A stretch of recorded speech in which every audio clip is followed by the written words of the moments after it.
artinya apa? Artinya membesar. Ya, tajwid menurut bahasa artinya adalah membaguskan.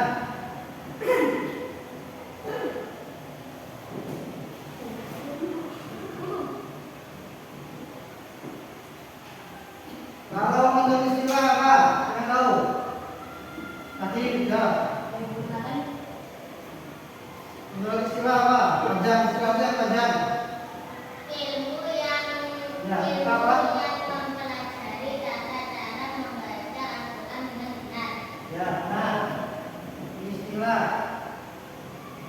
ilmu yang mempelajari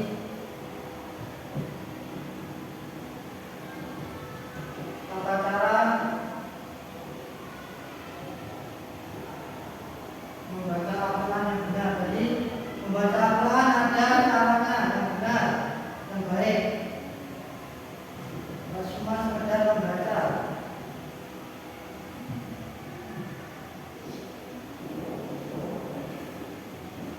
Jadi membaca Al-Quran itu bukan cuma sekedar membaca seperti baca buku. Jadi harus sesuai dengan tata caranya yang baik dan benar. Nah, ilmu yang mempelajari itu adalah ilmu tajwid. Hari ini kita akan belajar tentang tajwid dasar. Yang pertama, hukum sukun. Hukum sukun dan tamrin. Yang pertama kita pelajari adalah hukum sukun dan tamrin. Hukum sukun dan tamrin artinya adalah apabila ada sukun atau tamrin bertemu dengan huruf-huruf selainnya itu bacaannya apa? Itu adalah hukum sukun. Ada berapa hukum sukun dan tamrin yang sudah dipelajari? Ya, ada 5. Yang pertama adalah apa? Pertama, indhar. Dua, ikhfa.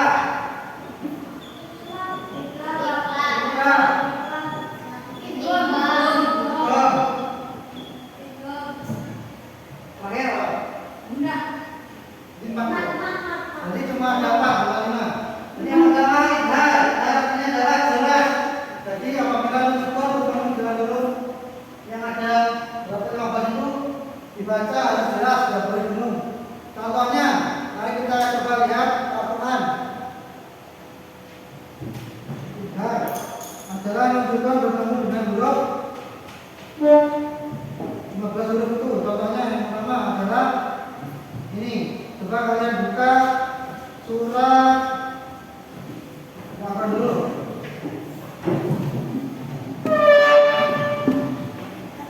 Buka surat Al-Ahzab. Perhatikan Al-Ahzab. Di sini ada makna dalam ayat kedua yang bunyinya anhu. Di sini ada kata anhu. Anhu. Ini sukun bertemu dengan hak, maka harus dibaca dengan jelas. Apalagi contohnya, coba. Contoh idgham. Nah, contohnya harus jelas. Anhu. Contohnya satu lagi adalah coba kalian lihat surat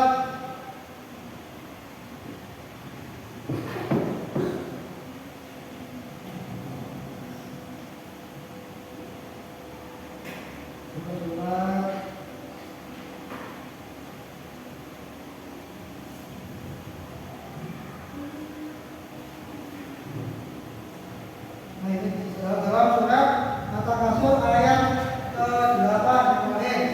Di situ ada bunyinya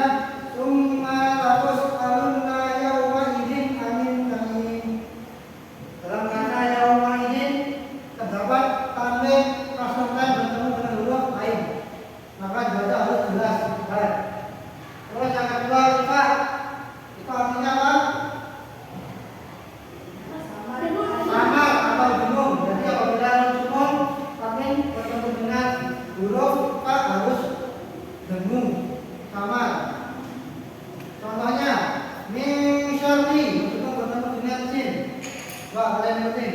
Min syarri. Lagi namanya. Mansura.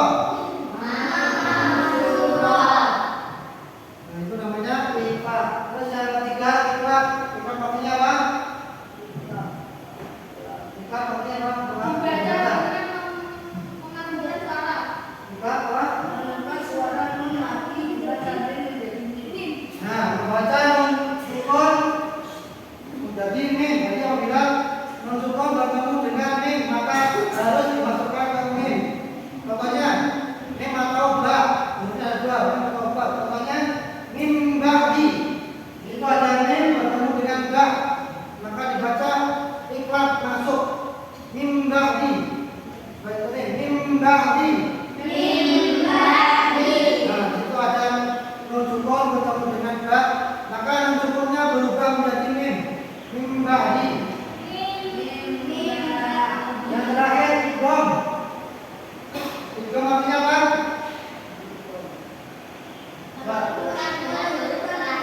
Ya, menggabungkan dengan huruf setelahnya harus tebal. Contohnya apabila bertemu dengan huruf wawu, mencoba bertemu dengan huruf wawu, maka harus mimnya dihapus langsung masuk ke wawu. Contohnya wawu atau hurufnya ada wawu dan ya. Namanya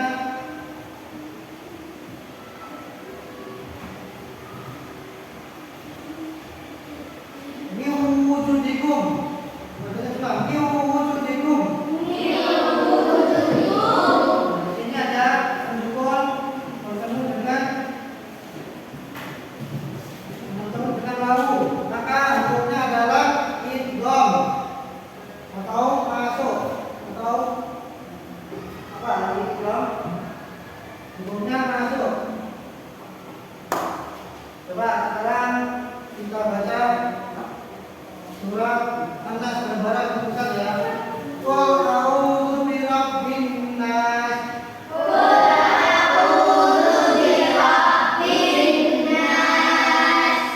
Malikin nas. Ilahin nas.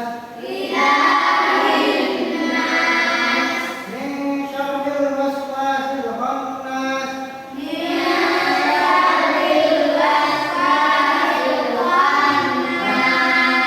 Pada ayat 4 ini ada nun sukun bertemu dengan sin. Maka hukumnya apa? Min syarri waswasil khannas. Nah, nun sukun bertemu sin, maka hukumnya adalah ikhfa. Paham? Sekarang kita lanjut ke poin kedua, jalan mat.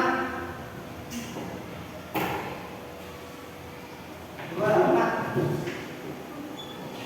Mat atau panjang. Jadi mat adalah mempelajari tentang panjang pendeknya bacaan. Mat ada dua, yang pertama mat apa? Mat mabni. Kedua mat mali. Pertama mat mabni. Dua mat mali. Nah, jadi ketika membaca Al-Quran ada panjang pendek, maka itu disebut dengan mat. Mata beri, contohnya adalah ini ilahin nas. Jadi ilahin nas hanya dua mat panjang, dibaca dua rakaat. Paham? Semuanya dapat belum? Ada pertanyaan? Kalau nggak ada, maka harus menggunakan tajwid, harus dipelajari dengan baik-baik, bukan cuma dipelajari di sekolah, tapi harus diamalkan ketika membaca Al-Quran sehari-hari. Dipakai nun sukunnya,